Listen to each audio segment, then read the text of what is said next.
will not make age an issue of this campaign. I am not going to exploit, for political purposes, my opponent's youth and inexperience. I could have been a contender. I could have been somebody. We have great fans. I want to thank them for being here. So it's a great night for Nebraska. The Nebraska Democratic Party is not going to have a sort of, burning bush moment where everything gets turned around in one election. That doesn't happen.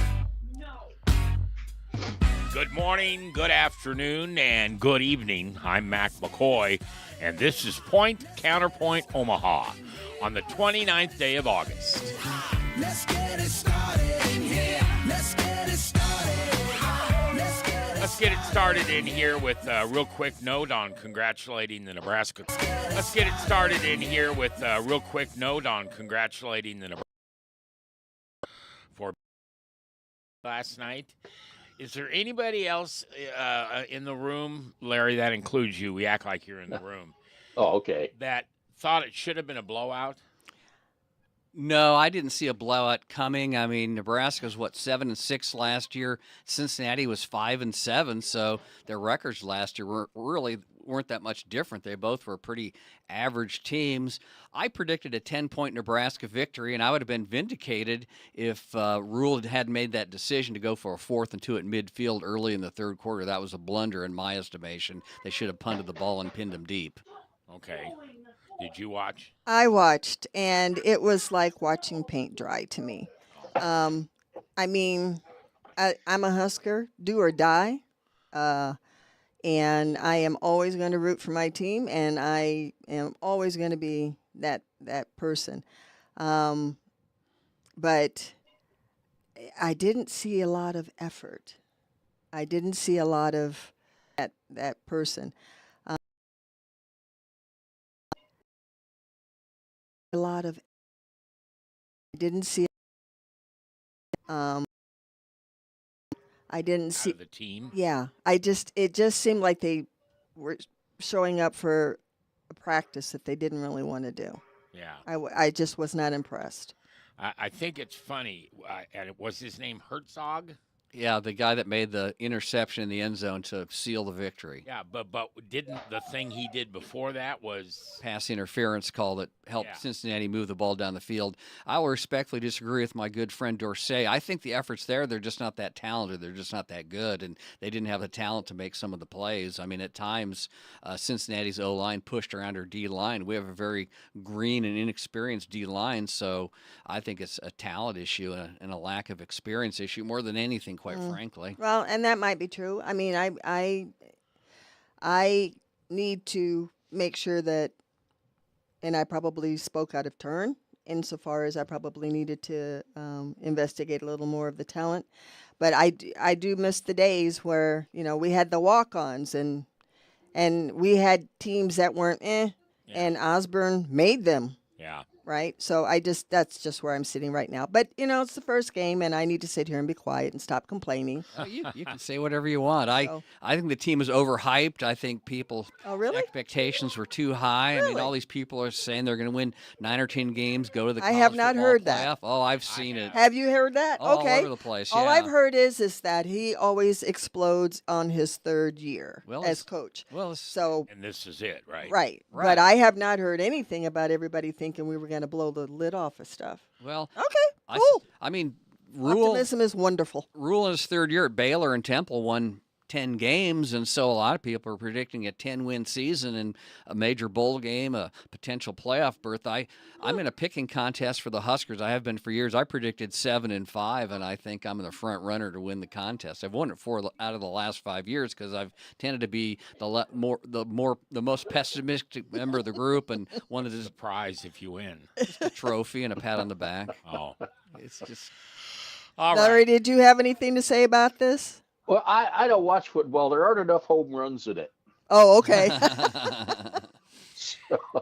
Well, your Iowa State Cyclones are starting out good. They are? Yes. Yes. Matt Campbell's a heck of a good coach. All right, go ahead. I've never watched team sports, really. I met the head coach of the Green Bay Packers when I was up in Wisconsin. And I sat with him for an hour having drinks and at a bar. just talking, and we started. I said, "I'm sorry, I didn't introduce myself. I'm Larry Sloan. I'm up here for a terrorism conference." And he said, "I'm Ray Rhodes, and I'm with the Packers." And I said, "Really? What do you do with the Packers?" That's good. And, That's and good. he said, "You don't follow football, do you?" I said, "No, I'm sorry." He says, "Well, I'm the new head coach." And I said, "Ray, I'm really sorry. I just don't follow." He says, "No, no." He says, "You don't have no idea how refreshing it is to sit for an hour and never bring football up once." Yeah, right. I bet. So I was a hero. Yay! Yay. Yeah. And the other biggest story, of course, is the Minneapolis school shooting. And I put that one on the list because Okay. I just thought we ought to talk about it. But you made a comment before the mics came on that I'd like you to start with on this trans person. I made a comment about trans people? Well, you're not gonna. Oh. So that's one of the topics that we had talked about Oh. is That was the 80-20 topic. No, Nope. I think it's social no norms. social norms. Okay. Well, let's just skip the social norms then. Okay. I'm all right with that. All right. So first of all, I guess I have been struggling over probably the last 4 or 5 years as a Christian in trying to find that line where I show mercy and grace and not being so close-minded to what I think is moral or not moral or whatever the case may be. Because, last time I checked, I'm not Jesus Christ, so I don't get to make those decisions, right? To what I think is or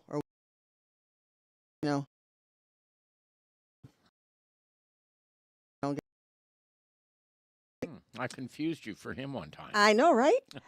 And so, but it's gotten to the point now, in my opinion, that the mercy and the grace has been turned against us as a society. And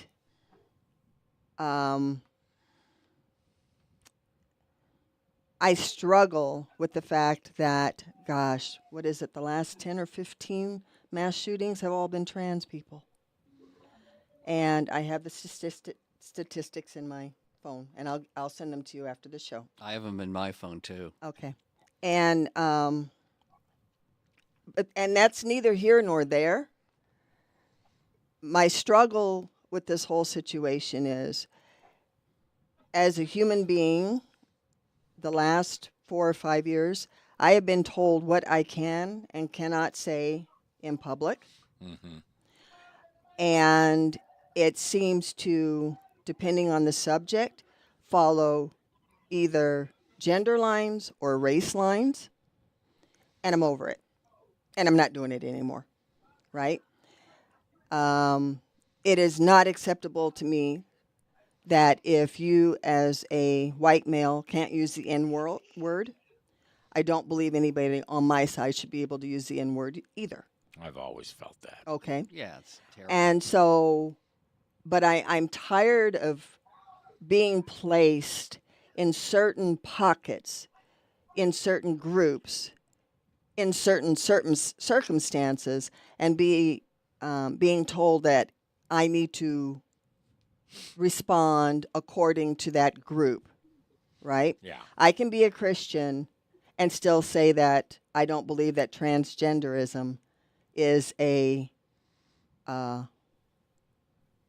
healthy thing. I can be a Christian. I can still love that person. I can still help that person when that person needs help. But I'm not doing the pronouns. And I never really did. But I'm not doing the pronouns.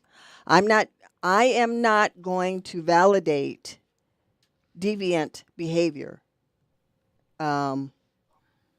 Because I never did. I just never spoke on it. Yeah. And I'm speaking on it from now on because I'm done with this. It's amazing to me how I can move from one part of the city to the other part of the city and look the same and talk the same and be who I am and be expected to perform or respond completely different depending on where I'm at and who I'm talking to. And that's insane, and I'm not doing it anymore. Yeah, and I just want to add that I've never used the N word. I don't want permission to use it. No, I understand that. Yeah. But you understand my point. Oh yeah, I don't understand the hypocrisy in that. No, I don't. Yeah. All right, Larry, you go next. Your thoughts? Well, for me, I agree with Dorsey. I think it takes somebody that is truly evil to turn vices into virtues and virtues into vices. I simply don't understand the thought process. I know people do it. I don't believe they necessarily always think that way, but they use it as a weapon.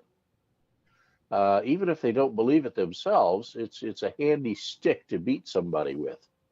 So I have a big problem with that, of course.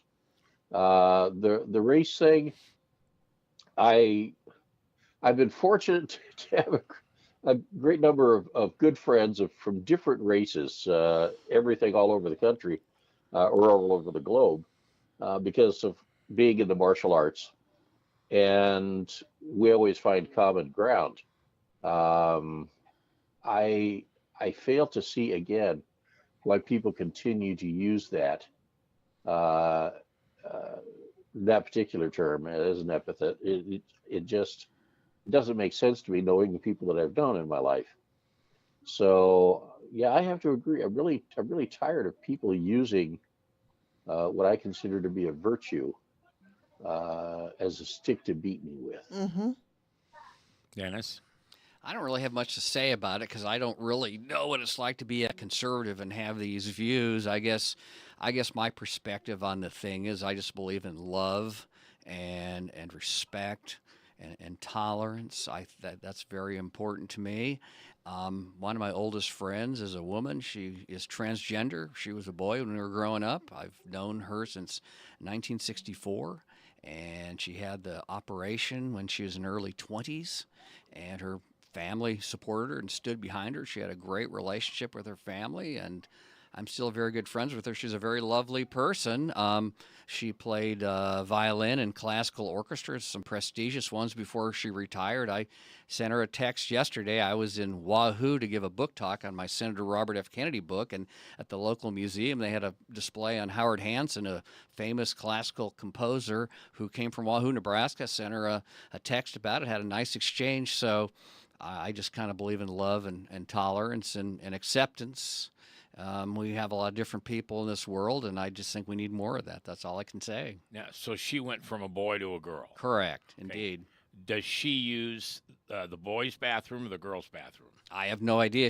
I meet her at her home periodically. I have no idea what she does. I don't ask her. We talk about other things, Mac. We talk about politics, Huskers, and classical music. That's the focus of our conversations. So when you were friends with her, or you being friends with her, Yeah. and this is where Still I friends. get this is where I get stuck.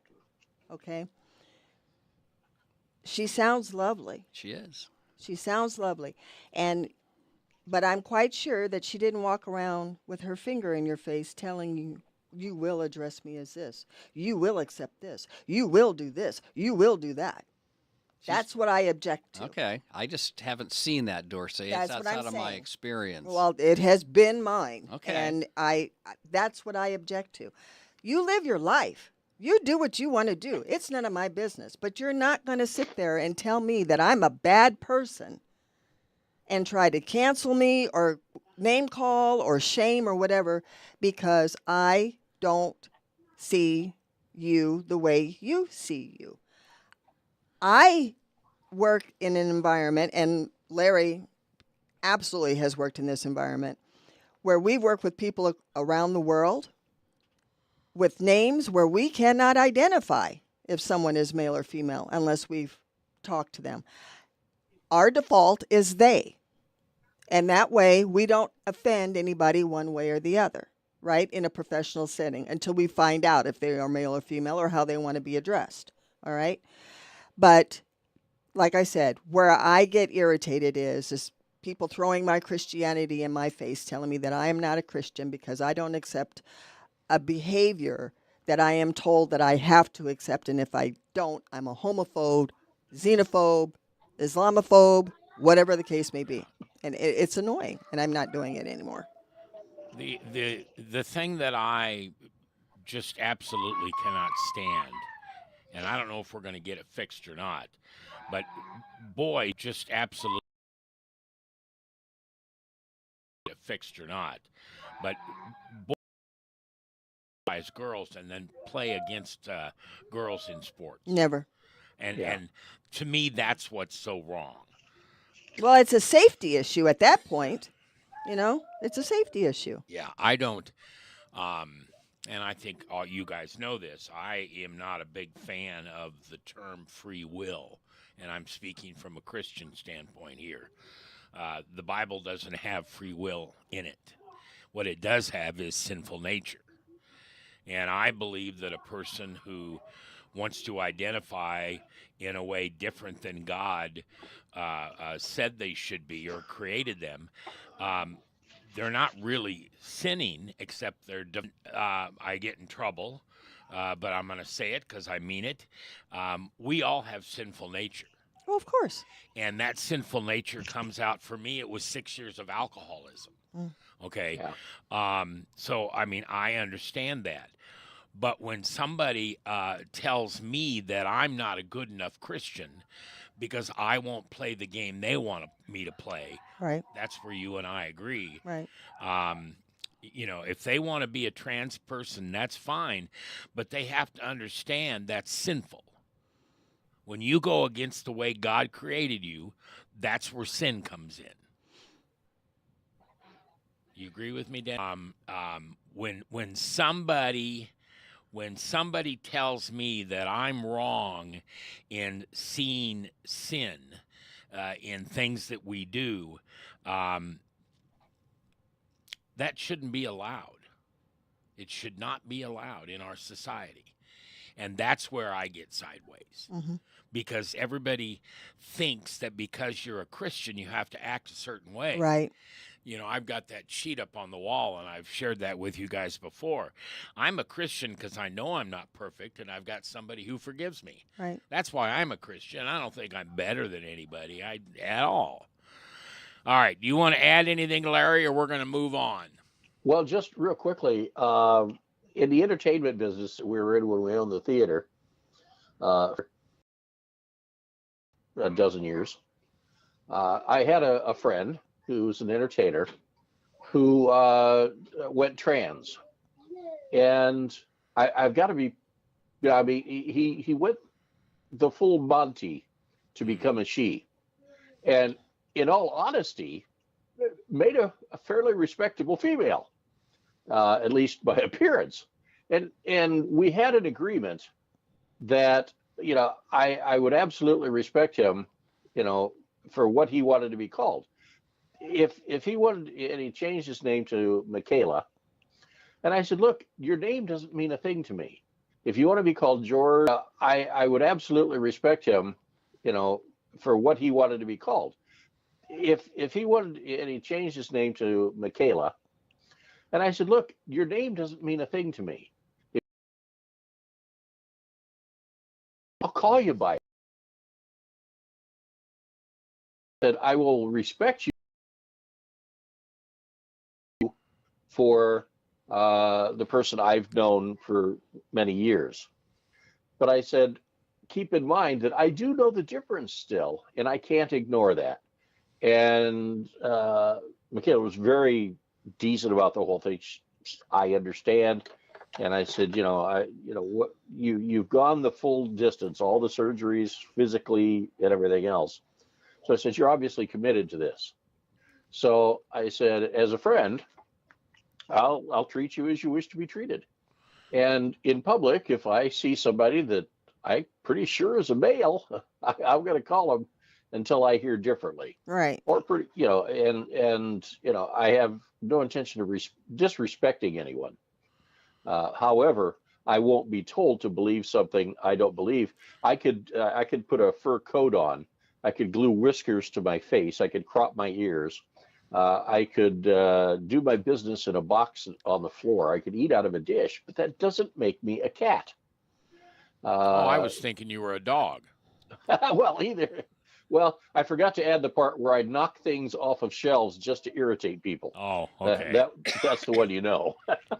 Well, one of the places that I get in trouble sometimes is there are people who are gay and lesbian and all that, and I don't really care, other than the fact that they want me to care. Why can't I just care for you as a person? And, Yeah, that's annoying, isn't it? Yeah. Yeah. And if you're acting differently than God created you to be, and I'm one of them, okay, I can't drink anymore, then when I say to you as a trans person or a gay person, they say to me, well, I was born this way. My answer is yes, you were born with sinful nature, and yours happens to be that one. So, and they don't usually like that. Let me throw something out there just kind of related to the discussion. I have a number of friends that go to what I would call progressive Christian churches in Lincoln.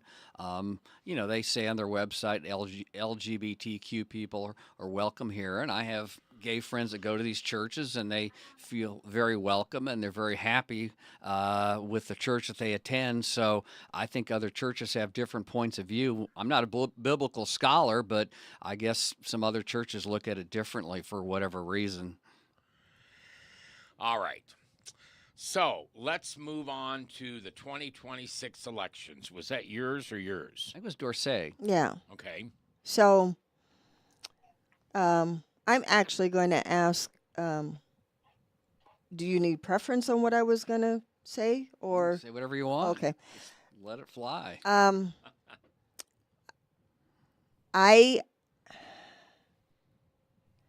I'm trying to figure out what direction everybody's going in, right? So I've been reading. I don't live in the city of Omaha. I live outside. So I'm not allowed to vote for a city council or anything like that. But I'm starting to read stuff that is starting to disturb me since the new mayor came into office. And I guess what I'm trying to figure out is what's the plan, Dennis? Elections. Oh, I can tell you that. Yes, please do, because I am mightily confused, and every time I go to what I think are credible reference points, including some of the media, they can't even tell me what they think. I mean, what is it, the Joe Morning Show? The Morning Joe. Yeah. I watched that show, and they were talking about the gentleman in New York becoming mayor of New York. Oh, Mondani. Yeah. And they were saying that all of the mainstream Democrats have pulled all of their endorsements from him. And so I'm just confused. Help me out. Well, let me give you the big picture. Yes, here, okay? please. Yes. The Democrats are favored to retake the House in 2026. Based on what? Well, based upon the trend in the 2025 elections, where the Democrats are outperforming Harris by 10 to 20 points. Okay, so, all right. Based on polling data that show the Democrats are leading in the generic House ballot. I mean, in Iowa, Tuesday night, there was a state Senate election, a special election, and a Democrat won that seat by 10 points. It was a district that Trump carried last year by 10 points, and she ran on kitchen table issues and affordability, and she won by 10 points. It was a 20-point swing since last year. I mean, the big picture is this, is swing voters, independents are perpetually angry and impatient in American politics. There's no permanent majority. In a midterm election, the president's party usually loses. It's really rare when they win. There's always a backlash to an incumbent president. I mean, we've seen it with presidents of both parties. So it's not necessarily the fact that because from what I'm seeing and what I'm hearing, a lot of the people who are winning these states are sounding more like Republicans than Democrats. That's what I'm hearing. Yep. So, well, they sound like moderate Democrats. Fine. They're not Republicans. Hey, they don't back Trump. No, well, but that's okay because I know Republicans that don't back Trump. Right. Yeah. Okay. So, but that's my point. So, and I personally am happy to see it because I don't have a problem with Democrats who are center. Yeah. I don't. I never have. Right. And I think the big mistake on the Democrat side of the House is that you let the 20% pull the 80% of you over. No. I really do. I mean, here's the big... I mean, that's what my Democratic friends are telling me. Well, I respectfully disagree with them and you. Here's the big picture. Okay. Is candidates run in states and districts where they fit the state of the district. If it's That's not true. It's true. They redraw lines all the time. If that was true, Let me make my point. Yes, Okay? I apologize. If you have a moderate district like Nebraska, CD2, Omaha, Sarpy County, Saunders County, moderate Democrats throw their hat in the ring. Every Democrat running for the U.S. House in this district is a moderate Democrat because they're a fit for the district, okay? Mom Donnie is a Democratic socialist because New York City is very liberal and very blue, and so he's a good fit for New York City. I mean, you have Bernie Sanders in Vermont. I mean, Vermont's very liberal, so Bernie Sanders is a good fit for Vermont. In North Carolina and Ohio in the Senate races, moderate Democrats who are very popular have thrown their hat in the ring because they're a good fit for North Carolina and Ohio. So, and the overwhelming majority of the Democrats in the Congress are moderates because most states and Democratic districts are moderates. So that's the reality. And then you have the pull of the anti-incumbent party in the midterms, and the Democrats are favored to win the House. The Senate's a long shot. The Republicans will probably lose a couple seats in the Senate, but most likely hang on to it. That's my current prognostication. It's subject to change. Larry? Well, I have no problem with moderate Democrats, the Kennedy Democrats. Then you have no problem with me, Larry. You have no problem with me. Well, I wouldn't say that entirely, Dennis. No. Go ahead and make your point. Sorry to interrupt, buddy. Thank you for setting entirely, Dennis. No. Go ahead and make your point. Sorry to interrupt, buddy. Thank you for setting that up for me. Progressive. To me, they're a Democrat who can find not necessarily all the time. Like Dennis. Yeah, let's say that. Yes, we're going to say that. Thank you. And then who have just gone as far to the left as they thought they could possibly get. And then there are progressives who didn't like the term liberals and became progressives and moved farther left. Now, that's my interpretation of them. So in my opinion, the Democrats are banking on history to help them a lot in this. And what they're apparently not getting is Trump and the direction he's going and taking the Republican Party is nothing that they've encountered before. It's an entirely different animal that they never changed tactics on. And that shows from, of course, the 2016 election where the people said, no, we want something different. And then with the government and the liberal media and everybody weaponized against him, he lost the election, whatever he feels was legitimately or not.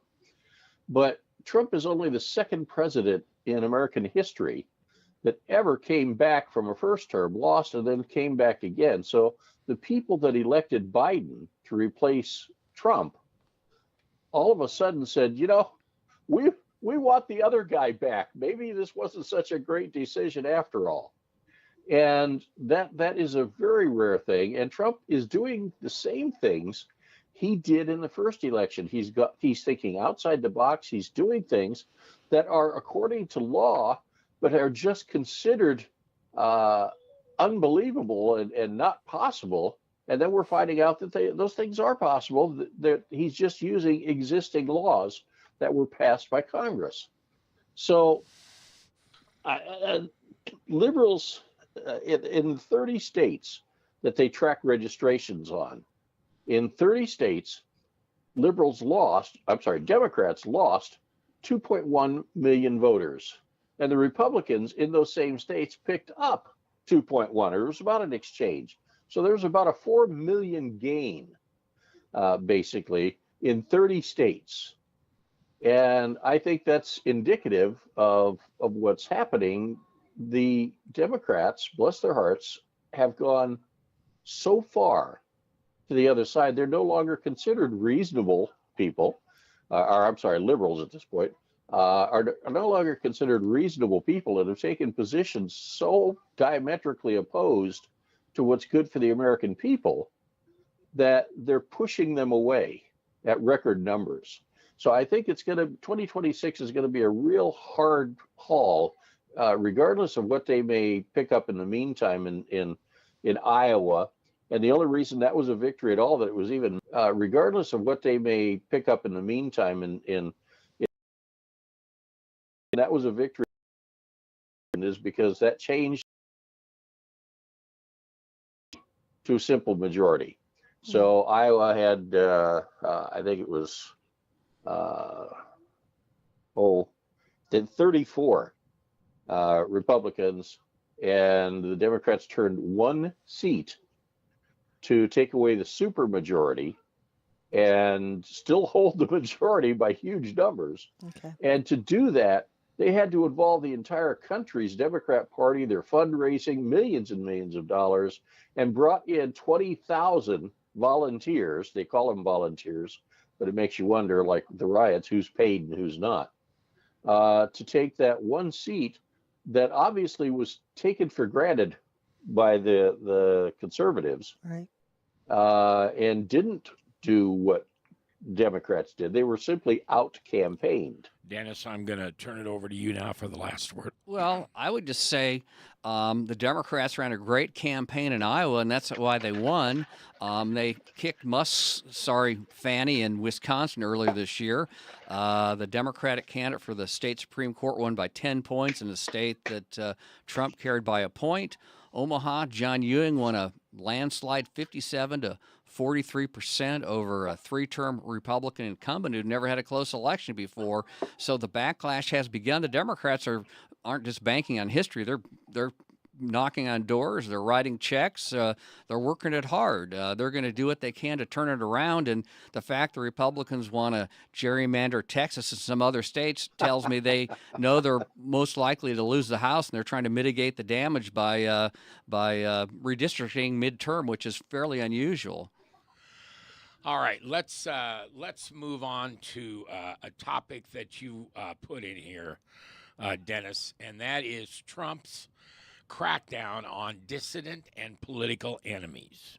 Okay. Yeah, so explain that to me. Well, I can explain it pretty easily. I mean, Trump has this loyal ally. I think his name is William Pulte, Pulte, at the FHA, Federal Housing Administration. And what? If I Google while you talk. Go ahead. Thank you. Go ahead. Feel free. And what Pulte is doing is he's pulling up confidential mortgage information and weaponizing that to crack down on Trump's enemies. He's opened up bogus investigations of several Democrats for alleged mortgage fraud. Ken Paxton, the Attorney General of Texas and a Republican Senate candidate in Texas who's taken on John Cornyn in a very bloody primary, he did the same thing that Lisa Cook and Adam Schiff are alleged to do, but there's no investigation of Ken Paxton. Funny thing, just investigations of Republicans and not Democrats. And it's Google William Pulte, Pulte. I was going to say, Thank you. I don't know what happened there. That's you okay. can't always trust the internets, but